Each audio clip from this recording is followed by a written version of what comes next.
Hello friends, ओम श्री गणेशाय नमः। जय श्री कृष्णा। आप सभी का स्वागत है आपके अपने यूट्यूब चैनल पर।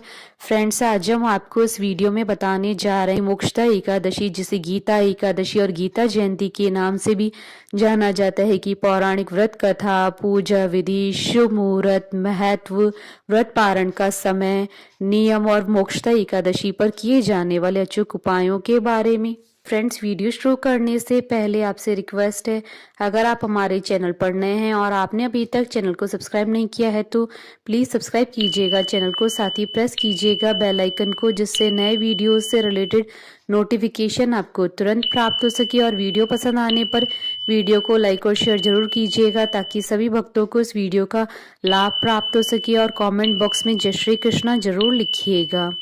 मार्गशीर्ष माह के शुक्ल पक्ष की एकादशी को मोक्षदा एकादशी के नाम से जाना जाता है और ये एकादशी मोक्ष प्रदायिनी और परम कल्याणकारी एकादशी मानी जाती है। शास्त्रों के अनुसार मोक्षदा एकादशी का महत्व बहुत अधिक बताया गया है। मोक्षदा एकादशी का व्रत रखने से मनुष्य के जीवन के सभी पापों का शमन होता है और उसे मोक्ष की प्राप्ति होती है। मोक्षदा एकादशी के दिन भगवान विष्णु की तुलसी की मंजरी, धूप, दीप से पूजा की जाती है। भगवान विष्णु की इस प्रकार पूजा करने से सभी सुखों की प्राप्ति होती है। मोक्षदा एकादशी का व्रत करने से मनुष्य को गंगा स्नान के समान फल प्राप्त होता है। इस व्रत को करने से पूर्वजों को भी मोक्ष की प्राप्ति होती है। इसी के साथ उनके लिए स्वर्ग के द्वार भी खुल जाते हैं। मोक्षदा एकादशी के दिन ही भगवान श्री कृष्ण के मुख से श्रीमद् भगवद गीता के वचन निकले थे। इसी कारण मोक्षदा एकादशी को गीता एकादशी के नाम से भी जाना जाता है। विष्णु पुराण के अनुसार मोक्षदा एकादशी का व्रत हिंदू वर्ष की अन्य 23 एकादशियों पर उपवास रखने के बराबर है। इस एकादशी का पुण्य पितरों को अर्पण करने से उन्हें मोक्ष की प्राप्ति होती है। वे नरक की यातनाओं से मुक्त होकर स्वर्गलोक को प्राप्त होते हैं। पद्म पुराण में वर्णित है कि भगवान श्री कृष्ण धर्मराज युधिष्ठिर को इस दिन का महत्व समझाते हैं। वे बताते हैं कि ये मोक्षदा एकादशी बहुत ही पुण्य फलों वाली है। इस दिन सच्चे मन से पूजा आराधना करने से व्यक्ति के सभी पापों का नाश हो जाता है। इसके अलावा यह भी जिक्र मिलता है कि इसी दिन भगवान श्री कृष्ण ने अर्जुन को गीता का उपदेश दिया था। जब द्वापर युग से महाभारत के युद्ध के दौरान अर्जुन अपने सगे संबंधियों पर बाण चलाने से घबराने लगे, तब श्री कृष्ण ने जीवन, आत्मा और कर्तव्य के बारे में विस्तार से समझाया। इसलिए इस दिन को गीता जयंती के नाम से भी जानते हैं। फ्रेंड्स, अब आइए जानते हैं मोक्षदा एकादशी और गीता जयंती के शुभ मुहूर्त के बारे में। हिंदू पंचांग के अनुसार साल 2023 में मोक्षदा एकादशी का व्रत 22 और 23 दिसंबर 2023 शुक्रवार शनिवार के दिन है। 22 दिसंबर 2023 को मोक्षदा एकादशी स्मार्त व्रत रखा जाएगा, जिसे गृहस्थ लोग रखते हैं, और इसी दिन गीता जयंती का पर्व भी मनाया जाएगा। और 23 दिसंबर 2023 को मोक्षदा एकादशी वैष्णव व्रत रखा जाएगा। मार्गशीर्ष शुक्ल एकादशी तिथि प्रारंभ होगी 22 दिसंबर 2023 को सुबह 8:16 पर और मार्गशीर्ष शुक्ल एकादशी तिथि का समापन होगा 23 दिसंबर 2023 को सुबह 7:11 पर।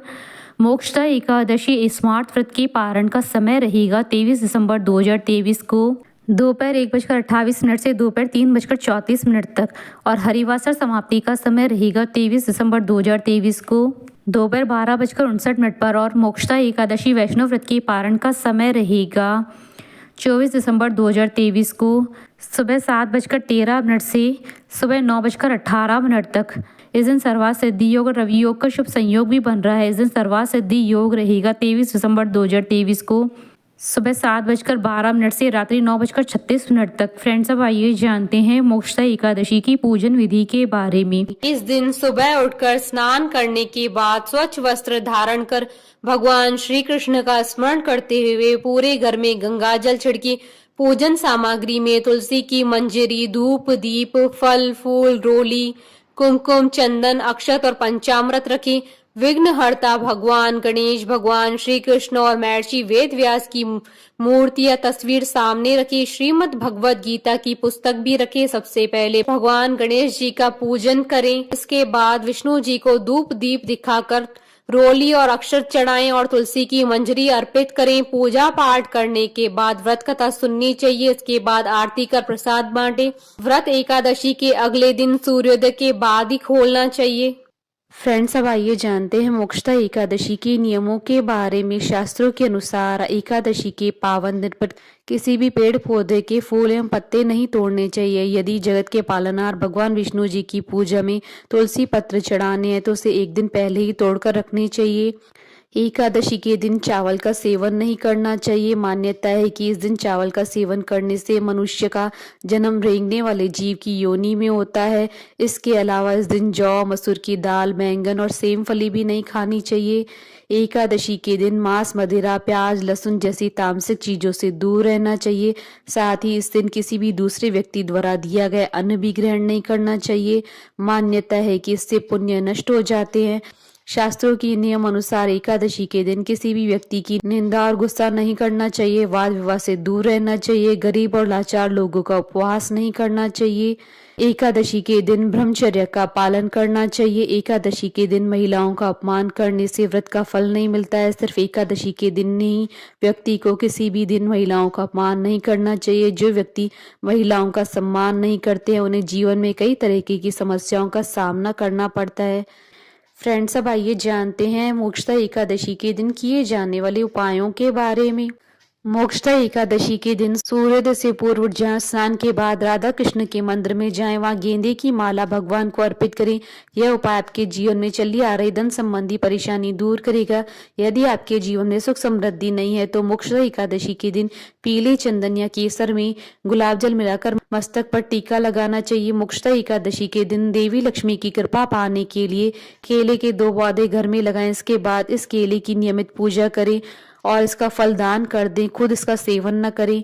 यदि आपके घर में धन आते ही खर्च हो जाता है तो मोक्षदा एकादशी के दिन भगवान कृष्ण को पान का पत्ता अर्पित करना चाहिए। इस पान के पत्ते पर पहले रोली से श्री लिख लें और उसके बाद ही भगवान को अर्पित करें। पूजा के बाद इन पत्तों को लाकर अपनी तिजोरी या अलमारी में रख दें।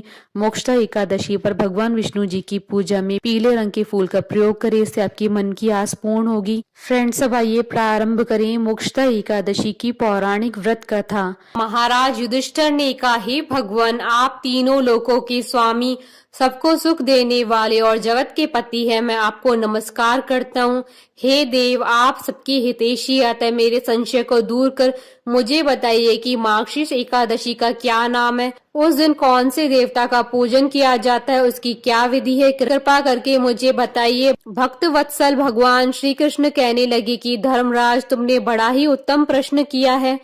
इसके सुनने से तुम्हारा यश संसार में फैलेगा। मार्गशीर्ष शुक्ल एकादशी अनेक पापों को नष्ट करने वाली है। इसका नाम मोक्षदा एकादशी है। इस दिन दामोदर भगवान की धूप, दीप, नैवेद्य आदि से भक्ति पूर्वक पूजा करनी चाहिए। अब इस विषय में मैं एक पुराणों की कथा कहता हूँ। गोकुल नाम के नगर में वैखानस नामक राजा राज्य करता था। उसके राज्य में 4 वेदों के ज्ञाता ब्राह्मण रहते थे। वह राजा अपनी प्रजा का पुत्रवत पालन करता था। एक बार रात्रि में राजा ने एक स्वप्न देखा कि उसके पिता नरक में है। उसे बड़ा आश्चर्य हुआ। प्रातः वह विद्वान ब्राह्मणों के पास गया और अपना स्वप्न सुनाया। कहा, मैंने अपने पिता को नरक में कष्ट उठाते देखा है। उन्होंने मुझसे कहा है कि हे पुत्र, मैं नरक में पड़ा हूँ, यहाँ से तुम मुझे मुक्त करवाओ। जब से मैंने ये वचन सुने हैं तब से मैं बहुत बेचैन हूँ। चित्त में बड़ी अशांति हो रही है। मुझे इस राज्य, धन, पुत्र, स्त्री, हाथी, घोड़े आदि में कुछ भी सुख प्रतीत नहीं होता है। क्या करूँ? राजा ने कहा, हे ब्राह्मण देवताओं, इस दुख के कारण मेरा सारा शरीर जल रहा है। अब आप कृपा करके कोई तप, दान, व्रत आदि ऐसा बताइए जिससे मेरे पिता को मुक्ति मिल जाए। उस पुत्र का जीवन व्यर्थ है जो अपने माता पिता का उद्धार न कर सके। एक उत्तम पुत्र जो अपने माता पिता तथा पूर्वजों का उद्धार करता है वह 1000 मूर्ख पुत्रों से अच्छा है। जैसे एक चंद्रमा सारे जगत में प्रकाश कर देता है परंतु हजारों तारे नहीं कर सकते हैं। ब्राह्मणों ने कहा, हे राजन, यहाँ पास ही भूत, भविष्य, वर्तमान के ज्ञाता पर्वत ऋषि का आश्रम है। आपकी समस्या का हल वे जरूर करेंगे। ऐसा सुनकर राजा मुनि के आश्रम पर गया। उस आश्रम में अनेक शांत चित्त योगी और मुनि तपस्या कर रहे थे। उसी जगह पर्वत मुनि बैठे थे। राजा ने मुनि को साष्टांग दंडवत प्रणाम किया। मुनि ने राजा से सांगोपांग कुशल पूछी। राजा ने कहा कि महाराज, आपकी कृपा से मेरे राज्य में सब कुशल है, लेकिन अकस्मात मेरे चित्त में अत्यंत अशांति होने लगी है।